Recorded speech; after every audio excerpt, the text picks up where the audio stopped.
Welcome to Opening Minds, Opening Hearts, a podcast about the transformative practice of centering prayer. In each episode, we will talk to friends of Contemplative Outreach about their personal practice. Listen in as our guests share insights about the teachings of Father Thomas Keating, how the practice impacts their work in the world, and their thoughts about how centering prayer connects to the living traditions of contemplation and meditation. We are your hosts, Colleen Thomas and Mark Dannenfelser, centering prayer practitioners and contemplative life seekers who love to talk a little too much about how the practice of contemplative prayer transforms our inner and outer worlds. Our hope is to open the door for you to explore more deeply this powerful practice of centering prayer.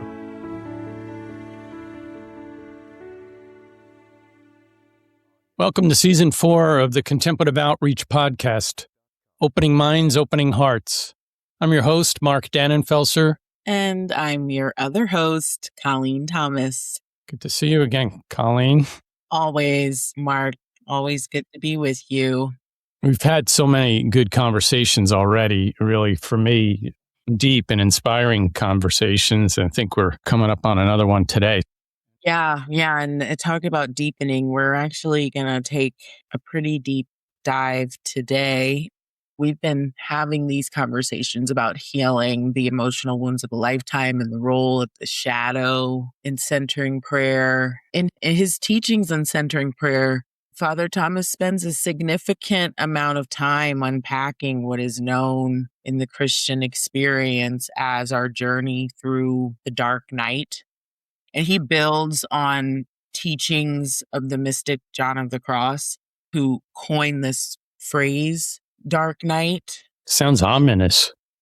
Yeah, it does, right? It does. And, I appreciate, too, that Keating brings in Gerald May, who really did some seminal work around the dark night of the soul, which is an amazing resource for deepening our understanding about this process. But it's funny, you use the word ominous, and that's often what we think when we hear about dark night, that it's something dark and ominous. And I think in the Spanish, it's known as La Noche Oscura. And that's interesting because it really speaks more to mystery than evil. Yeah. It's intense language. And of course, a lot of that, it's coming out of John of the Cross, who's like 16th century. But I think one of the many gifts that Thomas Keating left for us was that he took that, even some of the language from that was more 16th century type stuff, and he brought it into today. And I think that's very helpful, that he called the dark night really the divine therapy. Something else is going on there that's really a good thing. We're getting deeper. Yeah. He understood in that sense that this was a divine work going on in us, a divine therapy. And it takes us deeper going through that process. Yeah, I think it's worth sharing. And there's so many resources about this topic in the Spiritual Journey series on our website, on the Contemplative Outreach website. Again, referencing Gerald May. And Gerald May says the dark night is a profoundly good thing. It is an ongoing spiritual process in which we are liberated from attachments and compulsions and empowered to live and love more freely. Oh, and here we go. The darkness, he continues, of the night implies nothing sinister, only that the liberation takes place in hidden ways beneath our knowledge and understanding, mysteriously, in secret, and beyond our conscious control, and always works to our benefit. It makes so much sense. It's a great quote, and it's definitely where Keating was working, that the whole false self thing he thought was not false like bad, but this identity that we built up or was built up in us for these false security and approval systems and all that. And the invitation is that we let go of that and we go to some other deeper place in our relationship with God. Yeah, especially I like this part about beyond our conscious control, that the dark night is an opportunity for us to be led somewhere beyond where we would choose to go. Mhm.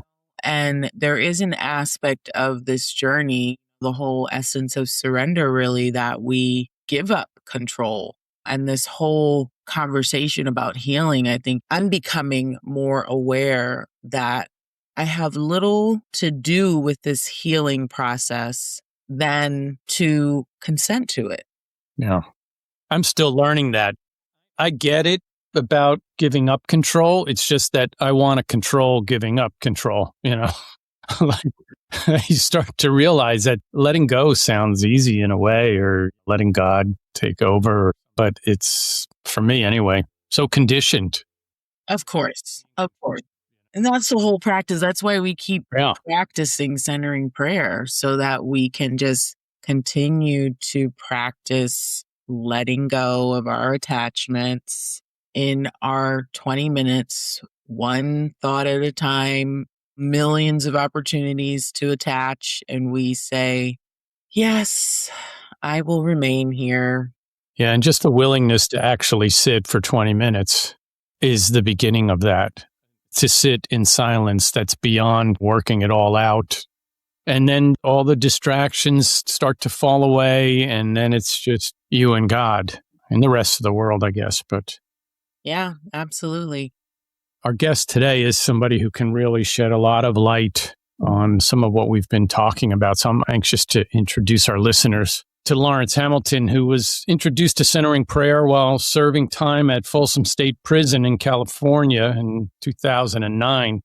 He now serves retreats with Contemplative Outreach's prison outreach team, regularly volunteering in prisons where he shares the transformational practice of centering prayer.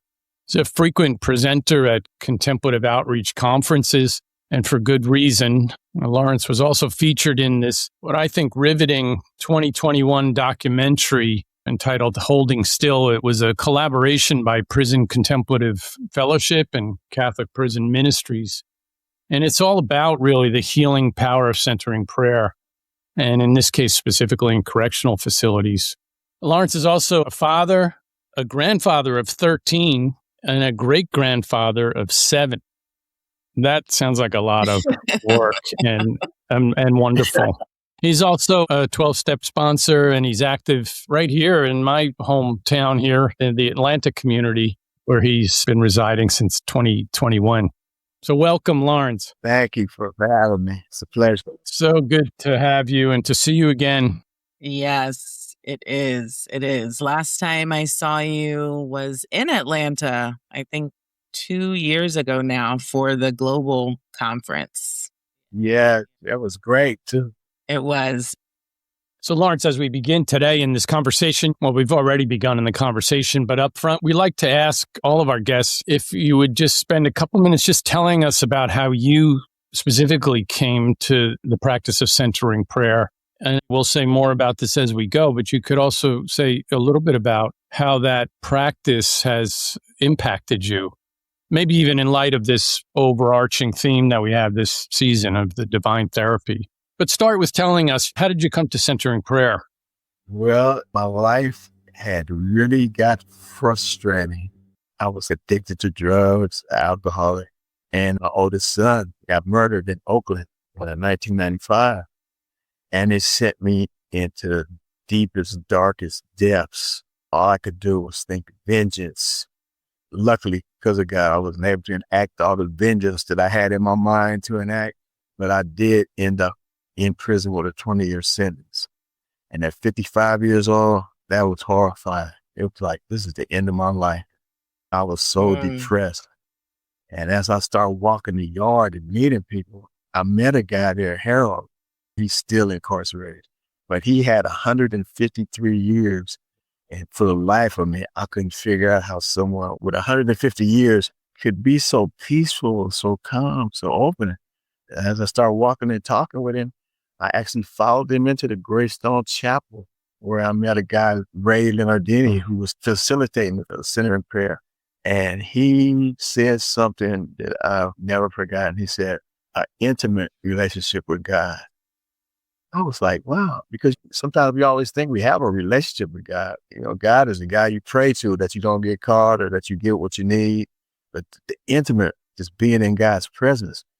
So when we started practicing, luckily for me, I think the way that God felt my need, I immediately started feeling that presence. And that presence took over everything. And whatever was going on, it was just, if I could just get here and sit in this presence. We were doing it once a week for like 20 minutes, and then we have a discussion. For some people, it was difficult. You know, they didn't get to the immediate peace. But I guess God saw my need. And from that peace, it was able to stabilize some of the things that were going on. Because for me, it was thoughts, and thoughts creating an emotion, and that emotion bringing forth an action. And then through the process of centered prayer, which is letting thoughts go, I was able to disconnect the thoughts from the emotion. So a thought will come, an emotion will come, but there's a space in between. So now I'm letting the thought go. I'm riding the emotion, and the action is just sitting still. And there's something in that stillness. You know, I've been trying to figure out ways to describe it. It's just undescribable. But it's something in that stillness where God's presence is definitely a grace. It's a gift from God, where your presence meets his presence, and your presence merges. And in that presence, it's just indescribable. I get like, how can the world be in so much turmoil? But how can just by coming in the presence of God, it makes it okay? And I realized what it is. It's almost like that thing with the footsteps. When you're thinking, God, you left me. No, God hasn't left you. That's when God is holding. So being held in that presence, I was able to just come to myself. That's what I think centering prayer is. And I always believe from that learning centering prayer, and I'm committed to this, that there is light and love inside of every human being. And there really is light and love. And if you connect to that light and love, your actions will start coming in line with light and love. And I think that's what was happening to me, and it's still happening. I do still struggle, you know, with things that are going on. They break through the peace, but it's just always come back to center, and God will make a way for you. Yeah, you said a lot there. And just picking up from the last thing you said, sometimes I still struggle. I think that we can all relate to that. And in the context of this season's conversations about healing, I'm reminded always that this is an ongoing journey, healing. It's not a one-time event. And I'm curious, what do you think healing is? You said connecting to light and love. And in a way that this healing is coming to awareness of who we are, it tends to take us through a fair amount of pain and suffering. But do you have a framework? Like, what's Lawrence's framework for healing from your experience? I think for me, I just have a kind of an active mind. My mind wants to make a story about everything. So if I'm in a negative spin, my mind will make this negative story up. But I think for me, what it is bringing my trauma into God's presence. And like I said, because there's light and love in everyone, when your trauma comes to the light and feels the love, it transforms it. It doesn't necessarily change it, but it transforms how you accept it. Some things that happen that you looked at as being really devastating, when you look back, you see, as devastating as it was, God was showing you his fidelity to you and showing you your resilience. When I first heard the stand that you have a God that protects you from nothing, but walks with you through everything, I was kind of like, man, well, I want to be protected. I don't want to be, but I see what it is because God made you out of himself or itself. God knows that you're resilient. So everything that happens is really just something that is happening on the lower level where that connection is. There's the stability. I think that's where you connect with your real eternal life, your real life, because everything we do in the world, not everything, but for wants, for needs, for what we have to do, It's just life. And all life, for me, comes back to well-being. No matter what happens, it's a war, it's a tragedy, it's a death, it's a trauma. But somehow God's presence brings that back to well-being. So the well-being that is God's presence is the real existence. And everything else that's happening is just something to learn from, I guess, or something to grow from. That shifting, when you said that you bring your trauma into God's presence and then it transforms, and then I think you said it doesn't necessarily mean it changes the externals about it, but something else changes. Something else is transformed once we not even be in the presence of God because we're already there, but we start to recognize it. But I don't know, my experience, that's tough at times. In Open Mind, Open Heart, Keating says the chief thing that centering prayer does is to unload the unconscious. That sounds good, but it also sounds challenging. That this purification process, he sometimes called it, and you're saying this transformation. What's helped you with being able to continue sitting when all that stuff starts emerging? The traumas and the hang-ups still and the aspects that are not easy, at least from my perspective, to let go of. What's helped you to continue sitting? Sitting becomes like a refuge, but it's more than that. When I'm able to just look and see with trust that God actually does have it, it doesn't feel like it. I know we were going to talk about the dark night. To me, it's one of the most devils. You have connection with God. You almost don't have connection with anything. Life seems futile. Life seems useless. And it's almost like in that thing about the footprints where God says, well, why would you leave me? And when you find out that God hasn't left you, God is carrying you. Because like you said, you're always in God's presence because God never goes anywhere. He says he'll never leave you or forsake you. But you can let some situations overwhelm you. This has been my thing. No matter what has happened to me, ever since I've come in contact with the center in prayer, and a lot of things have happened, but I always know God has got me. And there's something about that assurance. If you just know that God's got you. For me, it was like thinking of chrysalis, how the caterpillar crawls on the ground, and before you know it, he's wrapped up in whatever he's wrapped up in, and then he's inside this cocoon, and he's dissolving inside this cocoon. It's probably horrible. But the thing about it is while that caterpillar is in that cocoon, you cannot break in there. If you try to break in and help him, all you're going to do is make it. It's something about the struggle that pushes that fluid into those wings. And when he's able to tear out of that cocoon, he's able to fly. So he's become a whole new creature. Instead of a creature that crawled on the ground, now he's a creature that's flying above. And sometimes when you're talking about the unloading, you're sitting there and you feel like you're in that chrysalis. And you're just melting inside. You want to wiggle, you want to wobble, you want to sigh, but you just maintain, look, all I'm going to do is sit here and be still. And from the strength of sitting and being still, it actually pushes that fluid into your, whatever it is, your wings. And when you come out, you are flying above it. And you're not realizing how, but that's just the process that life is taking you to the next level. Yeah. Yeah. I feel like I want to back up a little bit, even though I'm sitting with that. I don't know why I've never had or heard that image before of the experience of sitting in centering prayer as like being in cocoon where you want to wriggle and move around, but you just hold still. Because that's so true. And it really debunks this idea that I think is often associated with centering prayer and meditation practice, that we are sitting in this very peaceful, blissful experience. And it is so often not that, especially when our prayer life deepens.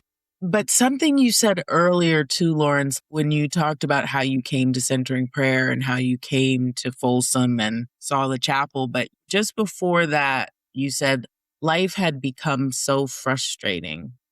That stood out to me. And then it's like, oh, and that's how Thomas Keating also talks about the frustrations of the emotional programs. He uses that word frustration.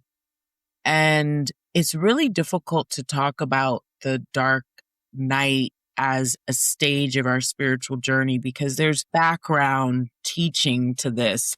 Part of the process of arriving to this dark night is through this frustrations of the emotional programs for happiness. Because when Keating describes the spiritual journey, we get to the frustrations of the emotional programs for happiness first.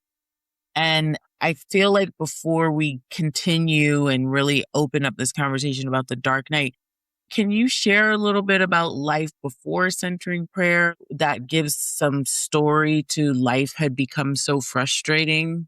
What was happening?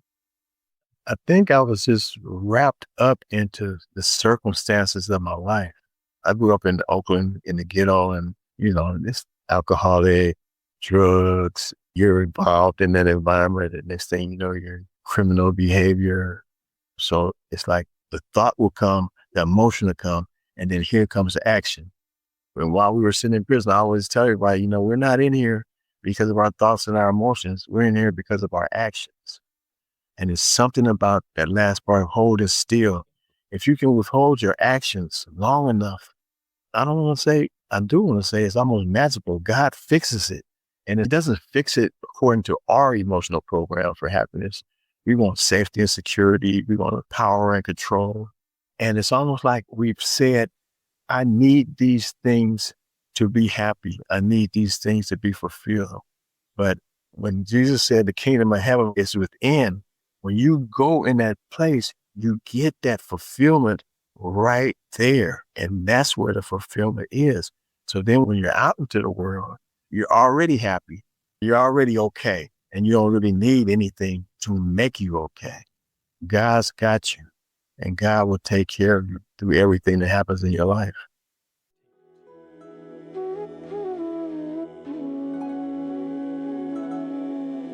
In the Christian tradition, contemplative prayer is the opening of your mind and heart to God, who is beyond thoughts, words, and emotions. Centering prayer is a method designed to facilitate contemplation. The method suggests 4 guidelines. 1.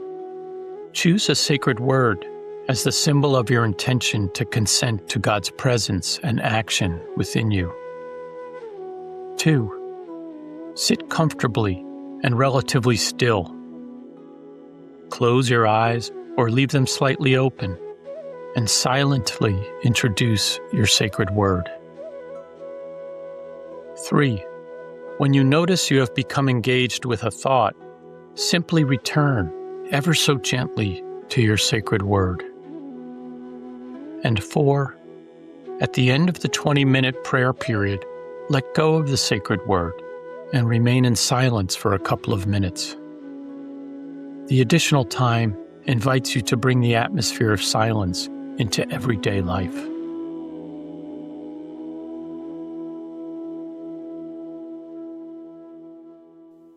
When I was watching Holding Still, you were talking in that documentary. It's kind of this thing that you would just mention now about thoughts come and emotions, and then actions come from that. But it doesn't always have to be that way, that sequence either. The thing you said in the documentary was that thoughts are always taking you away, but you just sit there and pretty soon you're able to not have to react to them. The thing you said that really touched me was that between the thought and the next thought, there is that silence. And in that silence, you can hear God's voice. Whereas if you're just caught up in all of it, right, then there's a lot of noise going. It's hard to hear God's voice. And then you said that God is the silence between thoughts. That sounds challenging. I think maybe that's why Keating said, return ever so gently to the sacred word, because all that stuff is coming up. So I just wonder if you might say more about that. To me, that's where it's at.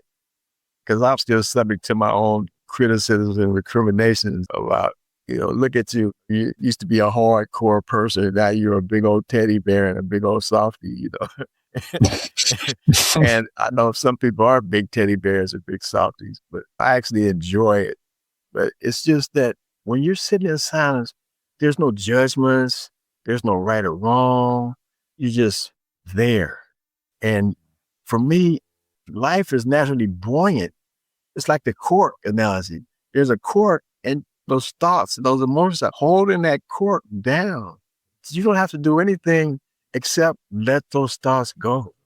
And when you let those thoughts go, life just automatically lifts you. I think that's what a lot of times that people don't understand about study and prayer practitioners is that we're just being lifted by life. It's not that we're over happy about this, happy about that. It's just that life is just buoyant. I keep thinking about this thing my father used to tell me. It was a joke, but he would always tell me, he would say, son, I saw this guy and he was beating his head against the wall. Bam, bam, bam. He said, blood was coming out of his head. I went over, I grabbed him. I said, yeah, what are you doing? Why are you doing that? And he said, because it feels so good when I stop. You know, and I think that's what considering prayer offers us. When those thoughts stop and all those things that start making you think different stuff and feel different ways. When you can escape from that, you'll find that you're naturally buoyant and life is okay. If you can have just 1 grain of gratitude about anything, that gratitude will lead you to appreciation. And to me, joy always follows appreciation. It's just like it comes. So that's what centering prayer does for me. It allows me to be grateful for the presence. And I appreciate the presence. And then the presence brings me so much joy. It reminds me of the ultimate sacrifice that Jesus made. Did you imagine God being God's son and God saying, I want you to teach the world a lesson. And the lesson is that you can love and you can help and you can heal and you can hold. And it don't make any difference what the world does to you. Watch how I bring you through. And that's what happened. I saw a picture of Jesus one time that really made me see. It was so horrible. Just looking at this picture brought tears to my eyes. And I said, someone that suffers as God's son, that suffers that much to prove to you that the world has no power over you, that you can get through anything and that you will get through it. Which is such a huge shift from what it sounds like you were describing. It's just a totally different way of seeing the world from life before you met centering prayer. I'll put it that way, in the sense that we're grasping at these things that seem like they're going to be the source of our contentment or happiness. And I want to share this quote. Father Thomas, we were talking about silence, says the best way we seem to have to deal with that stuff, and that stuff he's talking about is the material that's conditioned by our growing up process and the idea of others, which is the gift of the dark night, is that it starts to unload and dismantle this stuff. But he says that in the resting in God, as it becomes more habitual, we move into this profound healing that enables us to disidentify not only with our emotional programs, but with our cultural conditioning. Because during that time on a regular basis, we're not thinking. Those stories that you were saying, you're able to make a story out of anything. We're taking a break from that story and we're not thinking. But then in that pause, in that opening, all of this other stuff comes up. So I'm curious, you get to Folsom, you meet Harold, you walk into the chapel, you meet Ray Leonardini, you start centering prayer practice. But then what happens? Because I imagine you've had all these ways of thinking, seeing the world. And yes, centering prayer allows for there to be some kind of settling in this connection, like you said, connecting to light and love. But haven't you lost your tools for managing your thoughts and holding back your thoughts? So like, after you start centering prayer, you're still in prison. What comes up? For some reason, I keep thinking that saying, this peace that passes all understanding. Because with my regular mind, there is just no reason to be happy. You're locked in a cave all day. You're on long lines all day. There's violence. There's all kind of games being played by the guards and the incarcerated people with you. And it's like your mind is just going all the time, all the time, all the time. So what it reminds me of is like, let's say you had like a hard day and you say, man, I can't wait. When I get to that bed tonight, I'm just going to lay my head on that pillow and I'm letting it go. And you get there and you say, I think that's part of that habituation of the center in prayer, you know. And it's not always an space because like you said, there's stuff unloading inside of it. But what happens is that the change that comes where before the stuff used to just grip you and toss you and turn you, now you're more of an observer of it. So you're not a hostage to it. Okay. You know, my main disciplines are kindness, compassion, and care. And it's not easy all the time. For me, kindness is just recognizing that there's so many differences in this world and just accept people for being different. You know, and compassion is just part of life, knowing that I don't care who you are. You can be a billionaire or you can be, everybody's going to go through frustration, heartbreak, disappointment. Everybody is going through something. And then that third level of that stool is care. Care when you can. Sometimes the person might need money. Sometimes they might need encouragement. Sometimes they might just need your presence. But this kindness, compassion, and care, I believe, as a discipline, would change the world. You know, those disciplines of kindness, compassion, and care, I know that's an evidence in your life because you're still supporting others in the practice of centering prayer. You still go into prisons and work with men and introduce them to the practice. And I imagine, too, that practicing in environments like that, all that stuff's going to come up. It happens everywhere, really. But I mean, that's a particular environment where the dark night kind of issues, the unloading of the unconscious and the dismantling and all that is going on. It happens in every centering prayer circle, I guess. But I'd love to hear more about that ministry of you teaching centering prayer and sitting in circles in prisons there's a lot of unloading going on. Can you share a little bit about that experience and what had you go back into prisons to teach men who were wanting to practice centering prayer? I'm more in there to learn because when you see people and you see their stories and you see their lives, people are products of their environment. Nobody grows up and says, I want to be in an alcoholic family. I want to be beat up and abused. And then I want to go out into the world and harm people. That comes from your experience of what life is. The biggest thing about the centering prayer practice, I call it coming to yourself. Everyone that I've seen that came to their self, there was a transformation in their life because all the things that used to hold you hostage, once you, like they say, dismantle those programs and you're able to sit and breathe, everything is okay, even when it's not okay. To be able to experience that is transformative. It is, and it seems to be the way that we're invited to, whatever it is in our own particular lives, or even within the life of society and all the things that really get us down or much worse than get us down. It's not a departure. You know, it's not a detour on the path to that, like you said, coming to yourself where you find God there. It seems that is the path. And it's a deepening of that when we go there, when we deal with all the stuff, the programs for happiness and our histories and our traumas and all that. That just seems to be part of the deal. It's not like we run from that and we take refuge in a church and some pious prayer or something. Yeah, and I think that's what Father Thomas is teaching us about the dark night in general, is that it's a gift that allows us to face that which we don't want to face, that we are being taken, you know, in that quote that we talked about earlier, that beyond our conscious control, we are gifted this opportunity to see what we don't want to see what's in the shadows of ourselves in a way. And I'm struck too that, and I don't want to give the impression that, and maybe you can help us with this too, Lawrence, that the dark night is not just a hard time. Prison isn't a dark night per se. It's a hard time.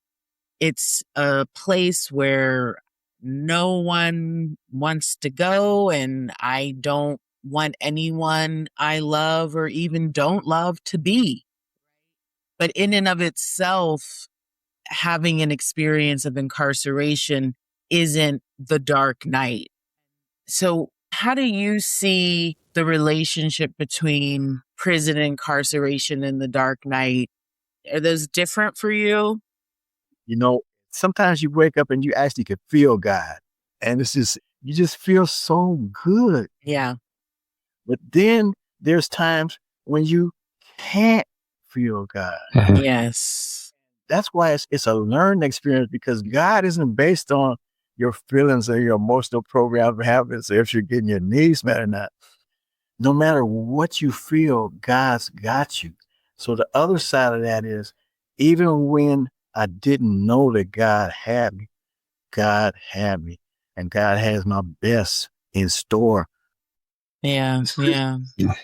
You know, Lawrence, for as many people as have found centering prayer in prison through these ministries, and I don't want to just leave this about centering prayer in prison, who have found centering prayer, who have come from experiences in life, like you described, alcoholic families, people who've experienced childhood abuse, like people who've had hard times.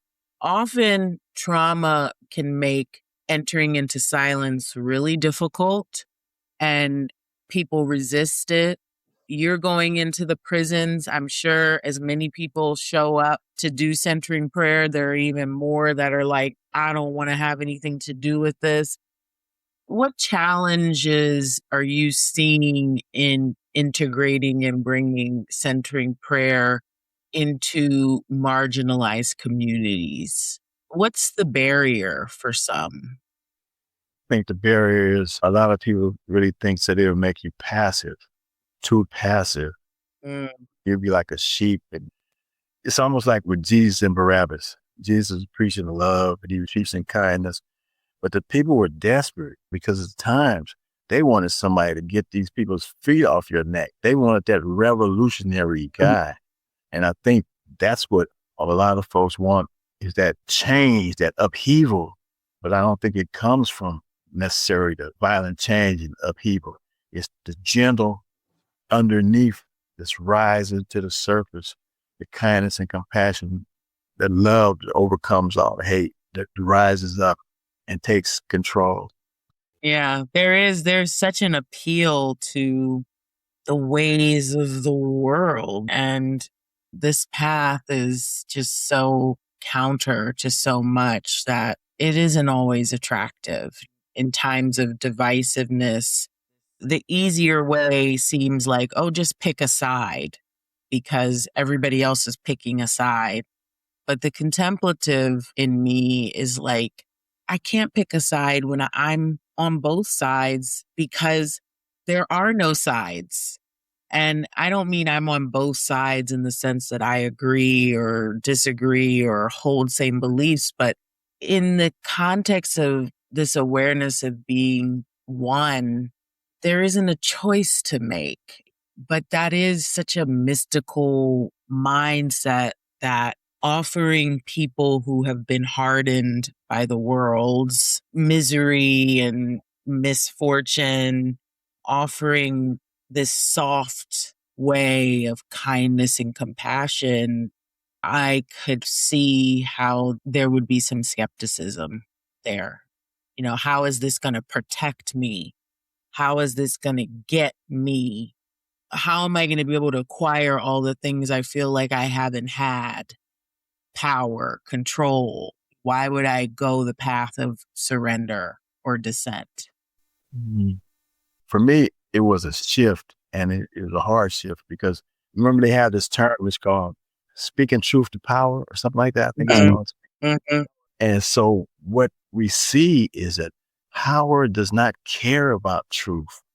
We've got a lying pedophile running the country, so they don't care about power, doesn't care. But speak truth to goodness. There's some goodness in a person. When you speak truth to goodness, goodness responds. The reason why we have such hope for the world is because there's been so much trauma in the world, because, they got this thing that hurt people. Well, heal people heal people. That's why you see a lot of guys that go back to those environments to turn the lights on with people, go back into prisons. They had guys in there that had life without the possibility of parole. It seems like, wow, that's the end of the world. But what happens? The spirit comes in them. It changes them on the inside. It becomes undeniable just by what's inside of them is ready to go out into the world. Not only just to go out into the world, but go out in the world and do some things that make some changes. When you see people that are doing what you used to do that didn't work, and you can get them to listen to you and let you know that, what you think is really important right now is maybe not that as important. What might be more important is the family that you have, the community that you have, the relationships that you have. And that's what life really is. It's not your car, your clothes, your money, your wealth. It's your relationships. And, when you build your relationships on the love and the light that's inside of you, it just makes for a much better environment, a much better world. As you're speaking, you're talking about speaking truth to power and speaking truth. I feel in that a lot of hope also, because we talk about centering prayer as this spiritual practice, but it's actually very practical too, isn't it? It can impact our own lives and the people around us and society itself. If we're going to make those changes, if we're going to allow that kind of purification process or that dark night or that dismantling, whatever we want to call that, it's going to translate into something very practical in the world, not just something out in the clouds somewhere. And I think that's really important. I mean, it's one of the things that got me interested in centering prayer as I was also becoming a psychotherapist. I wanted to know, can these deep spiritual traditions also impact people's lives in a way that actually does show up in healing trauma, is supporting people in active addiction so that they can become free of that. And I think that's important. It's one of the things we're looking at during this season is how centering prayer is part of the overall healing landscape. And it does interact with these other kind of modalities of psychotherapy, or trauma work, or addiction work. And you're speaking to that, Lawrence. It's like a very practical thing as well as this spiritual kind of thing. They're related. And to me, that's very hopeful. That real healing, not just this theoretical thing, can happen. And it does work, because when I got to Folsom had been one of the most notorious prisons in California. Level 4 is the highest level, unless you go to Supermax level 5. That's what Bin Laden and those guys were. But level 4 is just the highest. But when I got to Folsom, it was a level 3. The way I described the levels on the prison is level 4 is everybody trying to kill everybody. Level 3, everybody trying to beat everybody up. Level 2, everybody trying to cuss everybody out. And level 1, everybody just thinking bad about each other. So you go down in levels, you go from level 4 down to level, and then you're ready to get out. But I'm thinking of it's like we were able to transform a level 3, a hard level 3, to a nice soft level 2. Wow. Center of prayer practice has something to do with it, because it's like light. When you have that peace, enveloped in peace, you can go into areas where it's chaos, but the chaos won't come around you because it's peace. So it's almost like a mustard seed. You just plant that and then it grows. So from the peace that start coming, the prisons start getting more cohesive. People start getting around. They start dropping a lot of old concepts, the racism, the phobias and all that. This stuff that's just useless, like riding a horse on the freeway or something. No value in any of that stuff. Treat people how they are. I mean, who knows? When the aliens get here, it's going to be green people and blue people walking around. That's right. But just the fact that it grows, that kindness, that light comes out, and it makes more light. So just by what we're doing, even though, I don't know how long this goes back, I guess, like to the Desert Fathers, centuries or whatever. We're looking at, I guess, millions of years of life on the planet or whatever. We're still in the formative stages. What we're doing is like that mustard seed that's going to turn to that great giant tree and still envelop the world in love, just from what we are doing, promoting this practice. and practices like this increase the cohesiveness, increases the unity of the world. Of course, everybody's going to do different things, but that's okay. But just approaching with kindness and compassion. Sometimes it's hard. It's like they turn the other cheek type thing. Mm-hmm. But you're not turning the other cheek because you're afraid. You turn the other cheek because you're wise. Mm-hmm. I might have global aspirations, though. I don't know. I just want this planet to come to, there's just too many people. There's too much things that we could be doing, to help each other. Nobody has to be poor or homeless or illegal or whatever on this world. We live on Earth. Let's live on Earth and thrive and help each other. Yeah. It's our Earth. Yeah. Well, we could talk for a lot longer. I could anyway. I'm so moved by the conversation. And I just really want to thank you, Lawrence, for being here with us today. And not just for your insights and your honesty, but just who you are. That just comes through. Yes. So much. And I think hopefully our listeners can recognize a bit of themselves in some of that, both the struggles and also the possibilities for healing and transformation.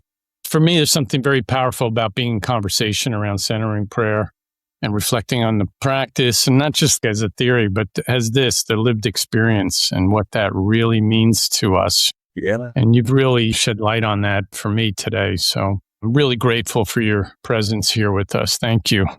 And I'm always so honored to be with you and Colleen. Every time I see you guys, I just glow. World Conference, and I appreciate what you guys are doing for this world. I'm telling you, this is what's needed. So just keep doing what you're doing, and anytime you need me for anything, I'll be there. I just try to speak from my heart and say what's on my mind. Yeah. And I always say love, love, love. That's why I always try to leave you. Love, love, love. Yes, it seeps through. And we feel that same love in your presence. I was listening to you at one point and just like, gosh, our another modern mystic in Lawrence. Yes. I want to remind our listeners too, or let them know at least, if you want to learn more about centering prayer in prisons, go to the Catholic Prison Ministries Coalition, where you can also find that beautiful and inspiring 2021 documentary, Holding Still. It's also on YouTube. And I want to say thanks to all of you who are listening. We'll see you next time on Opening Minds, Opening Hearts. Thanks for joining us on this episode of Opening Minds, Opening Hearts. Visit our website, contemplativeoutreach.org, to subscribe to the show on Apple Podcasts, Spotify, and wherever else you listen to podcasts. You can also follow us on Instagram at Contemplative Outreach LTD. To learn more about our guests and their work, you can find info in the show notes for each episode. If you enjoyed this episode, you might want to check out our YouTube channel, COUTREACH Outreach. Thanks for listening, and see you next time.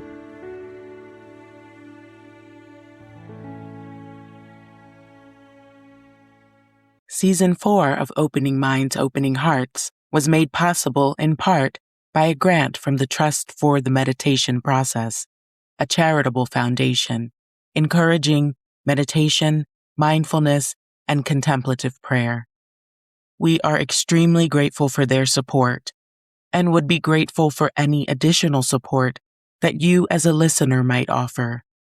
Your donation helps Contemplative Outreach to freely offer the wisdom of the contemplative tradition and centering prayer to all who are interested. If you are a grateful listener and would like to support this podcast, go to contemplativeoutreach.org/podcast to make a donation of any amount.